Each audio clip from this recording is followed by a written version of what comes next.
Welcome to another IronCAD tutorial on Toby's practice models dated May 7th. It's a rocker bracket.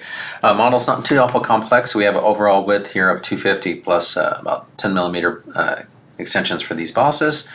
We know some information here that we have a height for this point is 65, but you have to add the thickness here, so this makes it 85 there. We have a width value, and most of the information here is referencing locations, like the height of this model is from the bottom edge of 200, and we also know that bottom of this, or the center point here, is 200 from this center point as well. So a little odd that you have to go around about to get these locations, but we'll go ahead and show you how to do this in IronCAD.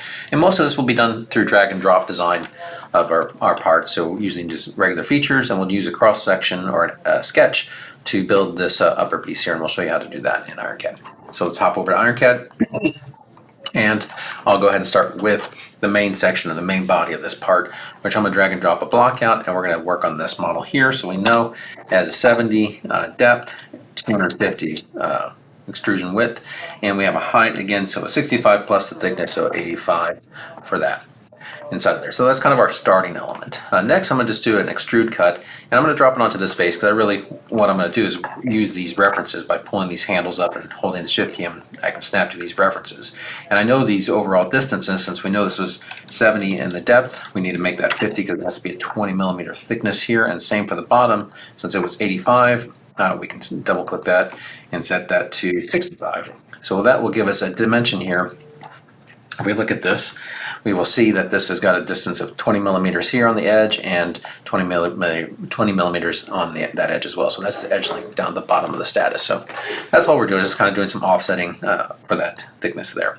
Next, we're going to go ahead and add a blend or a fillet on these edges. So we're going to do an edge here, and this one's going to be 30 millimeters for the inside, and we're going to rotate around and grab this back edge, and that one needs to be 50 millimeters. And we're just hitting enter to apply those commands.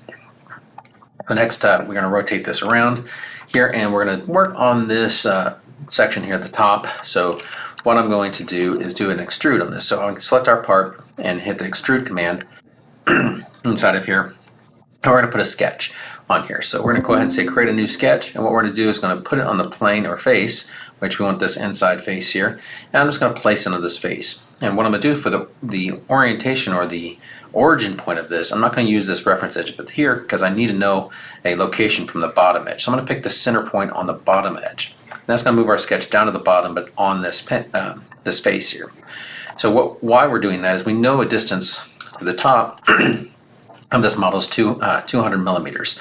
So what I'm going to use is a 2-point circle. So if you go into our circle tools, we have a center radius 3.2 point, and we're going to set that top point. And to do that, you can see in our browser here, we can actually input a coordinate system. So we know our first location is going to be 0 in the X and 200 in the Y. So we just type that, hit enter, and that places it right at the top of that. And now we can just move down along our axis there, our Y axis, and right click and type in a value of 50 to place that circle.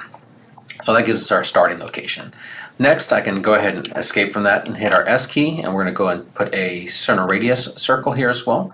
And we know that one, when we just click the center point, we're going to right click to put a radius on here.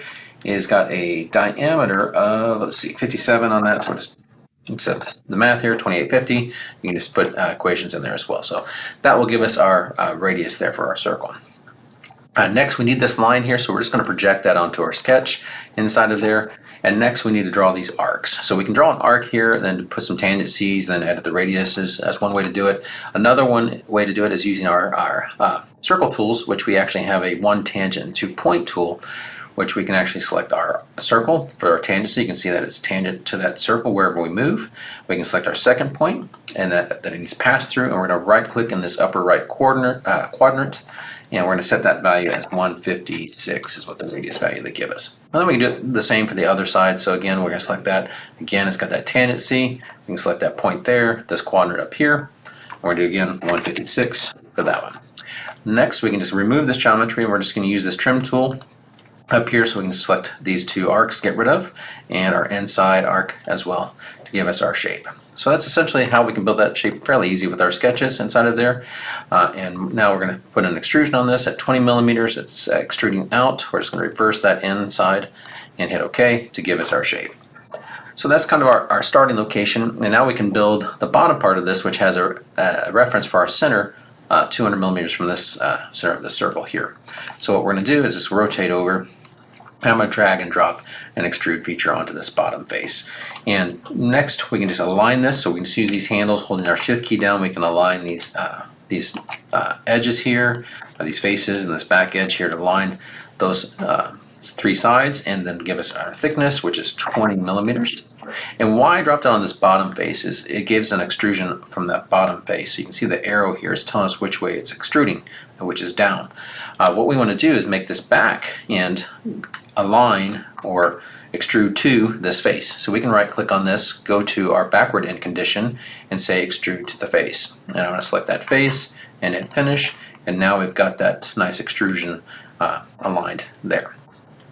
Now we know our reference for our bottom edge again is from the center of the circle. We can right click on that, say edit the distance from the center point of that, and we know that's 200 millimeters to type in that value. So now we can continue to use our features. We're going to drag and drop a circle on here. Again, we can align this to these edges here. We know this has a thickness of 20 and it needs to extrude the other way, so we'll just right click, flip to the other side to align that. Now we can drag and drop our boss here, which has got a diameter of 50 millimeters and a height of 10. And last, we'll just do our extrude cut inside of here, which has a diameter of 35 to that. So that will give us our shape there. Now we want to mirror this to the other side, so we can use our mirror feature tool. Again, we can select our part, do our mirror feature.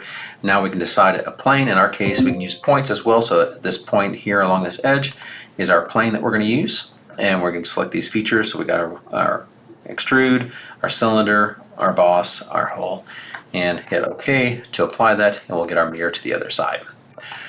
Well, last we need to do is add our rib feature here. So again, we can do an extrude, or we can go into our shapes catalog, and we actually have our rib feature there that you can drag and drop out, or drop it on that center point there.